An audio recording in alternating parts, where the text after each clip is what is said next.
पदाधिकारी आहेत हे या महिला रस्त्यावरती बसून आंदोलन करतात, दुसरीकडे गेटवरती बसून सुद्धा आंदोलन केलं जाते आणि दोघांकडून आक्रमक भूमिका या ठिकाणी घेताना आपल्याला पाहायला मिळतात। काही आंदोलकांशी आपण बोलण्याचा प्रयत्न करूया, काय नेमकं म्हणणं आहे त्यांचं ते जाणून घेऊ।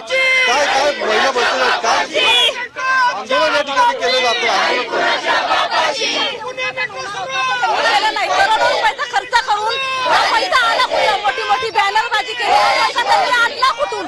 आणि त्या आंदोलन करता जेव्हा आम्ही सांगितलं की महाविकास आघाडीच्या तर्फे आज आम्ही उद्घाटन करतोय, तेव्हा त्यांना जाण आली का की ते म्हणतात मी 29 तारखेला उद्घाटन करतो, मग हे उद्घाटन त्यांनी कालच करायचं होतं। तुम्हाला यायला जमणार दोन दिवसांनी फक्त 2 दिवसात या सगळ्या मेट्रोचं उद्घाटन होणार आहे, तुम्ही तरी आक्रमक होऊन या ठिकाणी आंदोलन करता? अहो लास्ट कशी वाटत नाही, 3.5 किलोमीटरच्या मेट्रो आपल्या रूटसाठी 3-3, 4-4 वेळेस प्रधानमंत्री येतात आणि याच्यासाठी तुम्हाला लोकांची जी गरज आहे, ट्रॅफिकमुळे शहरातील पूर्ण बट्ट्यावर झालेलं आहे, परंतु सरकारला कसली जाण वाटत नाही। एकदम निर्लज्ज सरकार आहे, करोडो रुपयांचा चुराडा करून सुद्धा यांना त्याचं काही खेद नाही। आपण पाहू शकतो हे आक्रमक सगळे कार्यकर्ते झालेले आहेत आणि तात्काळ मेट्रोचं उद्घाटन करावं अशा पद्धतीचं म्हणणं या सगळ्या कार्यकर्त्यांचं आहे।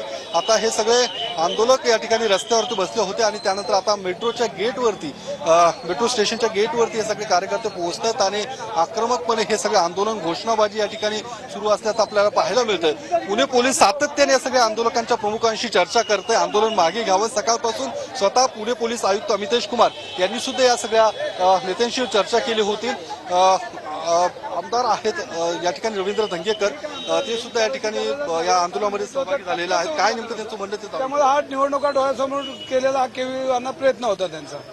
आमदार रवींद्र धंगेकर सुद्धा सकाळपासून या आंदोलनामध्ये सहभागी झालेले आहेत। काल तुम्ही इशारा दिला होता, आज या ठिकाणी आंदोलन होतंय, मात्र 2च दिवसांचा अवधी बाकी असताना तुम्ही या ठिकाणी ज्या पद्धतीने आक्रमकपणे हे सगळे आंदोलन करतात, पोलिसांवरती ताण येतो असंही पोलिसांचं म्हणणं आहे। विषय असा आहे की 2 दिवसांनी केबिन मध्ये उद्घाटन करणार तर आत्ता करावं, कालच करायला होतं त्यांनी। आणि पुणेकरांना भेटी धरायचा अधिकार यांना कोणी दिला? पहिली तर गोष्ट टप्प्याटप्प्याच्या उद्घाटनाप्रमाणे यायचं का हा महत्वाचा प्रश्न आहे। 16ला आले, 18ला आले, 22ला आले, 23ला आले, 24ला आले, अरे चाललंय काय? आणि टप्प्याटप्प्याची उद्घाटन पंतप्रधान करतात। केविलवाणी महाराष्ट्राच्या निवडणुका डोळ्यासमोर केविलवाणी केलेला प्रयत्न असतो आणि मग पंतप्रधानच्या उंचीच्या माणसाने कुठली उद्घाटन करायला पाहिजे त्याची आचारसंहिता देशाला तयार करावी लागणार आहे, नाहीतर मग चौकाचं रस्त्याचं बी उद्घाटनला येतील आणि मग ह्याच्या पलीकडचं काय आता बोलू शकत नाही। पण ही तुमची स्टंटबाजी आहे असं सुद्धा सत्ताधाऱ्यांकडून तुमच्यावरती आरोप केला जातो। हे सगळे तुम्ही जे काही आज महाविकास आघाडीचे कार्यकर्ते नेते आलेले आहेत, उद्घाटनाची तारीख जाहीर झाली तरी सुद्धा तुम्ही आंदोलन करतात, याला तुम्हाला स्टंटबाजी अशा पद्धतीचं सत्ताधाऱ्यांकडून तुम्हाला प्रत्युत्तर दिलं जातं? त्यांना छातीवर हात ठेवून सांगायला लावा की टप्प्याटप्प्याची उद्घाटन पंतप्रधान करतात का, आणि करत असेल तर चुकीचं आहे का बरोबर आहे, हे 2 प्रश्न त्यांनी छातीवर हात ठेवून सांगायचे। आणि करोडो रुपये हे उद्घाटनाच्या माध्यमातून तिजोरीतून खाली होतात, म्हणजे याचा अर्थ की त्यांनी हा केविलानी प्रयत्न आहे, फक्त त्यांनी एक पुणेकर म्हणून छाती आठवून खरं सांगितलं। बरोबर, आता नेमकी पुढची भूमिका काय असणार आहे? कारण आंदोलन सुरू झालं, तुम्ही टिया देताय, पुढे काय? लोकशाही आहे, लोकशाहीमध्ये आम्हाला जो अधिकार दिलाय, जनतेला जो अधिकार दिलाय, आम्ही आंदोलनं करतोय, आमची बाजू मांडतोय, पुणेकरांचं आंदोलन आहे आणि याच्यामध्ये ट्रॅफिक जाम आहे, सगळ्या गोष्टी आपल्याला सगळ्यांना माहिती आहे। मग 2 दिवसांनी काय होणार आहे? आणि जर कालच्या सारखं परत 2 दिवसांनी काय झालं तर परत 4 दिवस पुढे जाणार आहे का?